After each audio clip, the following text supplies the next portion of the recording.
Soy Aníbal Mejía y hoy compartiré la videocolumna titulada Muchas condenas y pocos responsables, en relación al plagio de una tesis en la Facultad de Derecho de la UNAM. Escándalo en el que está involucrada la ministra de la Suprema Corte de Justicia de la Nación, Yasmín Esquivel, y varios exalumnos más. Expliquemos el tema.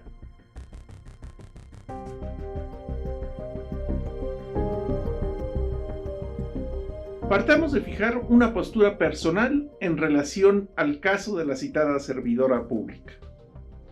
No es correcto que siga desempeñando el puesto que ostenta, ya que es requisito para acceder y en consecuencia permanecer en él, contar con intachable reputación, y está en tela de juicio su pasado académico. En consecuencia, más allá de filias o fobias partidistas, debiese ser suspendida, separada, inhabilitada o cualquier figura semejante que resulte aplicable, en tanto se resuelve de fondo dicha situación. Se puede afirmar que desde un principio se politizó el caso, más si se hace caso a la frase "el medio es el mensaje" de Marshall McLuhan, que sintetiza el interés de algunos medios de comunicación y cómo condicionan la percepción de la realidad que nos llega. Basta recordar que el académico Guillermo Sheridan, en un artículo de Latinos USA, medio anticuatroteísta, reveló que el trabajo final de la magistrada para obtener la licenciatura en 1987 era un plagio de uno presentado justo un año antes. Textualmente, el académico, a mi juicio, desperdició la oportunidad de leerse objetivo, mostrando su postura anti-4T, cuando incluyó dos párrafos. El primero dice: triste cosa, además de ser una forma de corrupción, el plagio académico va en contra de la revolución de las conciencias, del nuevo humanismo mexicano y del no mentir, no robar y no traicionar, principios rectores de la llamada Cuarta Transformación. El segundo párrafo dice: no parece importar mucho quién sostiene esos principios, considera honestos a su intelectual plagiario, a su procurador general plagiario, a su director del CIDE plagiario, a su jefe de comunicación social de la presidencia plagiario y ahora a la pasante plagiario. Fin de la cita.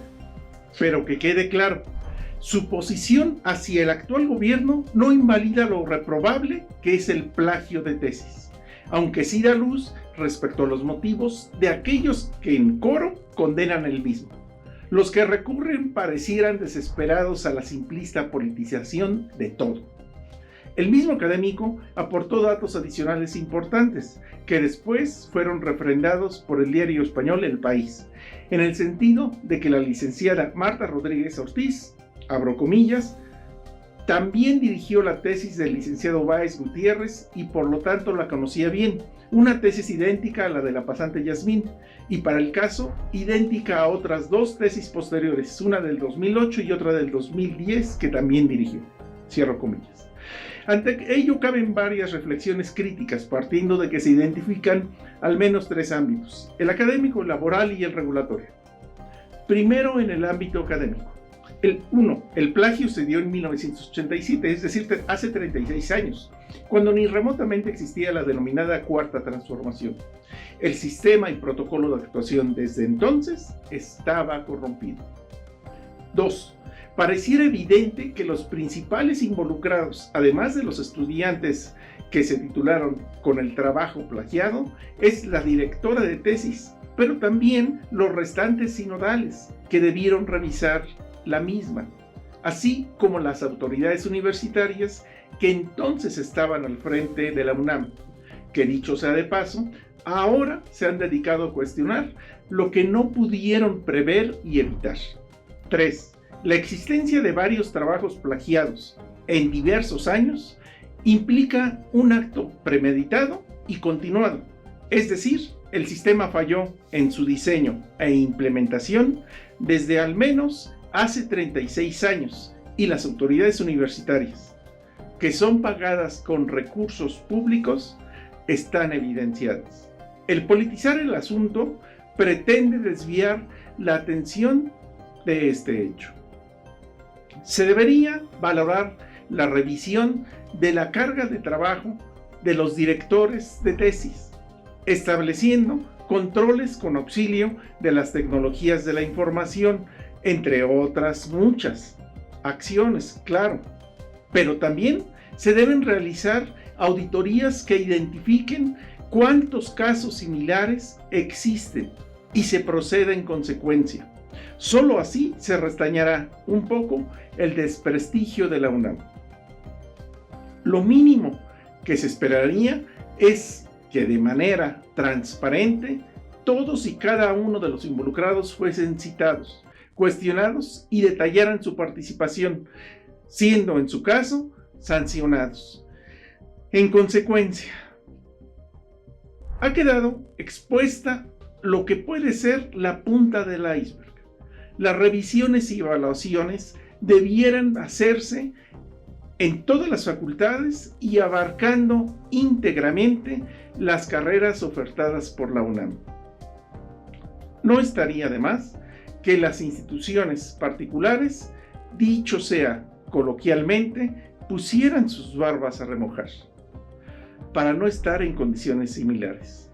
Segundo, continuando con las reflexiones ahora en el ámbito laboral y de competencias, el asunto está en la esfera del Poder Judicial, no del Ejecutivo. Recientemente fue nombrada una nueva titular de la Suprema Corte de Justicia de la Nación, que no es afín a la denominada Cuarta Transformación, con lo que se acredita la división de poderes, pero que se ha mantenido al margen. Debiera pronunciarse y actuar. Si existe evidencia que no cumple una de sus integrantes con los requisitos para ejercer el cargo, así sea una ministra, ¿por qué no actuar? En cualquier ámbito laboral mínimo se prevería promover la suspensión o separación de sus labores en lugar de guardar un silencio conveniente. En el ámbito regulatorio, el Poder Legislativo convendría que reflexionara sobre la figura de la prescripción en asuntos donde se vieron involucrados servidores públicos o se vean involucrados servidores públicos y actos presumiblemente de corrupción. La selección y nombramiento de cargos, como los magistrados, debe ser revisado, porque claramente no es suficiente y exhaustivo. Finalmente, lo que nos conviene como ciudadanos, para no quedar en muchas condenas, pero pocos responsables, es que este tipo de asuntos no se politicen ni queden impunes. ¿No les parece? Soy Aníbal Mejía y les reitero la invitación, cortesía de AD Noticias, para vernos y escucharnos en la próxima videocolumna. Hasta la vista.